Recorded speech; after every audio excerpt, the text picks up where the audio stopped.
Good morning. This is the next video, second video of chapter number 3, Nationalism in India. And here we are talking about the Rowlatt Act.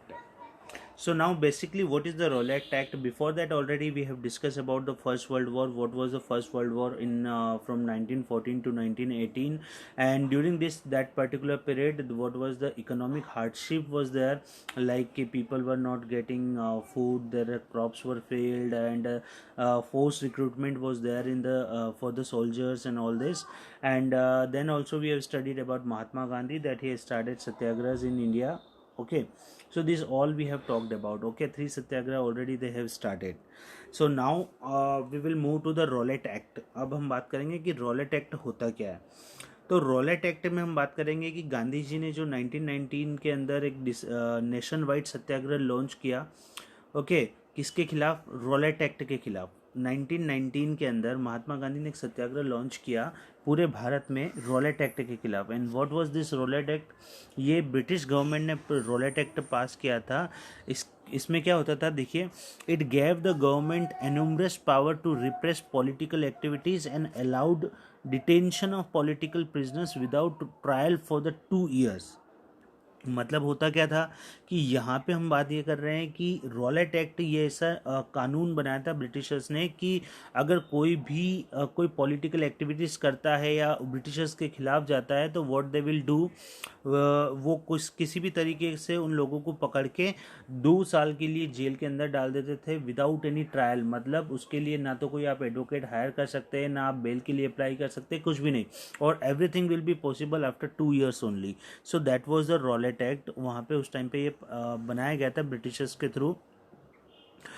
And Mahatma Gandhi wanted non violence civil disobedience against just this particular unjust law, and which would start with a हड़ताल on 6 of April. Okay, और जो हड़ताल के रूप में 6 of April से start हो गया था. महात्मा गांधी चाहते थे कि नॉन वायलेंस के थ्रू और सिविल डिसोबीडियंट मूवमेंट, यानी कि सविनय अवज्ञा आंदोलन, जिसका सिंपल सा मीनिंग होता है कि आप किसी भी चीज़ को, किसी भी काम को करने के लिए बिल्कुल विनम्र तरीके से, बिल्कुल सॉफ्टनेस के साथ आप उस काम को मना कर दें. तो वो सिविल डिसोबीडियंट मूवमेंट भी स्टार्ट हुआ था. उसके बाद अगर हम बात करें, rallies were organised in various cities, workers went on strike in railway workshop, shops were close down. ये सारी चीज़ें बंद हो गई. फिर क्या हुआ कि Britishers administration decided to claim out this particular nationalist. Britishers चाहते थे कि इन सारे नेशनलिस्ट को, जो मूवमेंट फैल रहा है, इसको हम लोग ख़त्म करें. Local leaders were picked up from the Amritsar and Mahatma Gandhi was board from entering into Delhi. बहुत सारे लोकल लीडर्स को पकड़ के ब्रिटिशर्स ने जेल में डाल दिया और महात्मा गांधी को दिल्ली में इंटर करने से भी स्टॉपेज कर दिया कि अब वो महात्मा गांधी दिल्ली के अंदर इंटर नहीं कर सकते. On 10th April the police in Amritsar fired upon a peaceful procession. Very important, ध्यान देना आप लोग. हुआ क्या था, 10 अप्रैल की बात कर रहे हैं. 10 अप्रैल को अमृतसर में एक भीड़ के ऊपर, okay, in the Amritsar fired upon a peaceful procession provoking wide spread attacks on the bank.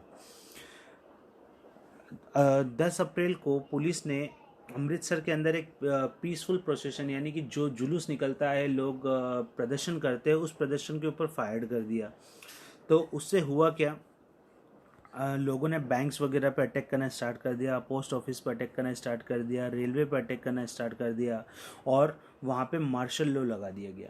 एक जो हम बोलते हैं ना, प्रदर्शन या प्रोसेशन निकल रहा था, तो उसके ऊपर पुलिस वालों ने अगर उस फायरिंग की. और फायरिंग करने के बाद क्या हुआ कि जो पब्लिक थी वो बहुत ज़्यादा अट्रैक्ट हो गई, और बहुत ज़्यादा उन लोगों ने क्या किया, बैंक्स को लूटना स्टार्ट किया, पोस्ट ऑफिस और रेलवे स्टेशन सभी जगह पे थोड़ा भीड़ इकट्ठे होने लगी और ये सारा सिस्टम होने लगा. तो ब्रिटिश गवर्नमेंट ने एक मार्शल लॉ वहाँ पे लगा दिया. और मार्शल लॉ किसके through, who is handling that activity?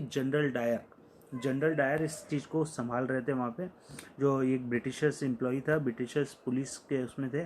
तो हुआ ये कि on 13 April the in famous Jallianwala Bagh incident took place. और फिर 13 अप्रैल को एक इंसिडेंट हुआ जिसको हम बोलते हैं Jallianwala Bagh. On this particular day, large crowd gathered in enclosed ground of Jallianwala Bagh, and some came to protest against the government's new repressive measures. Okay, Jallianwala Bagh में बहुत सारे लोग इकट्ठे हुए और बैसाखी का मेला भी था वहाँ पे, और बहुत सारे लोग ब्रिटिश गवर्नमेंट की पॉलिसीज़ को उसका बाइकआउट करने के लिए भी इकट्ठे हुए थे। और ये थोड़ा सा सिटी से बाहर था, तो लोगों को कम थोड़ा पता था इसके बारे में कि मार्शल लॉ लगा हुआ है। जी, मार्शल लॉ का मतलब कि आप रोड पे घूम नहीं सकते और बिना परमिशन के आ जा नहीं सकते, वो सब चीज़ थी।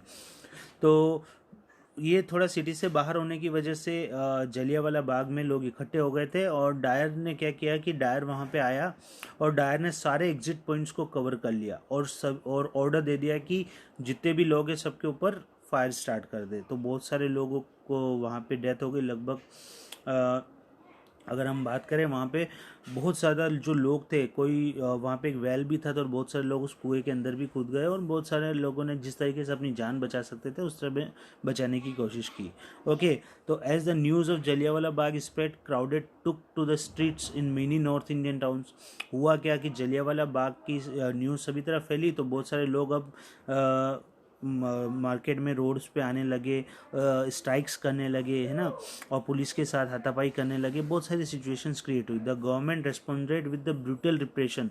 और गवर्नमेंट क्या करती थी, इन लोगों को दबाना चाहती थी कि nobody will do any kind of, जिसको हम बोलते हैं ना कि प्रदर्शन नहीं करे, seeking to humiliate and terrorize the people. Satyagrahis were force to rub their nose on the ground. तो सत्याग्रहीज को क्या करते थे, जब भी किसी सत्याग्रही को पकड़ लेते थे तो उनको बोलते थे कि अपनी नाक को ज़मीन के ऊपर रगड़ो, okay, crawl on the streets and do सलाम सैल्यूट टू ऑल साहिब। और सारे साहिब लोग जो जितने भी पुलिस वाले हैं सबको सलाम करने की सज़ा दी जाती थी। People were flogged and villages, okay, were bombed. बहुत सी जगह लोगों को कोड़े मारे जाते थे, फॉक्ड यानी कोड़े मारना, और विलेजेस वगैरह में सब जगह थोड़ी बहुत बॉम्बिंग वगैरह की गई भीड़ को हटाने के लिए। सिंग this violence spread, Mahatma Gandhi called off the movement. तो ये सारी वायलेंस को देखते हुए महात्मा गांधी ने बोला कि अब हम जो है वो रॉलेट एक्ट को पूरी तरीके से जिस नॉन कोऑपरेशन मूवमेंट, या जिसको सिविल डिसोबीडियंट मूवमेंट हम बोल रहे हैं, तो सिविल डिसोबीडियंट मूवमेंट को हम बिल्कुल पूरी तरीके से क्या करेंगे, बंद कर देंगे। तो महात्मा गांधी ने उसको वापस से बंद कर दिया। फिर उसके बाद क्या हुआ कि ये सब चीज़ हुई। फिर उसके बाद Rowlatt satyagrahi had been widespread movement and it was still limited mostly to the cities and town. थोड़ी बहुत सिटीज़ में सिमट के रह गया ये particular movement. And Mahatma Gandhi felt the need to launch a more broad based movement in India. अब महात्मा गांधी चाहते थे कि पूरे भारत में इस पर्टिकुलर सिविल डिसोबीडियंट मूवमेंट या सत्याग्रह को हम लोग बहुत अच्छी तरीके से सिस्टमेटिक वे में लॉन्च करें, ठीक है। तो उसके लिए उन्होंने क्या किया कि उन्होंने सोचा कि हिंदू और मुस्लिम को दोनों को साथ में लाया जाए। अच्छा, हिंदू और मुस्लिम को साथ में लाने के लिए उन्होंने एक तरीका अपनाया। उन्होंने सोचा कि one way of doing this he felt that was to take up a Khilafat issue, और उन्होंने एक खिलाफत इशू के बारे में सोचा। व्हाट वाज द खिलाफत इशू?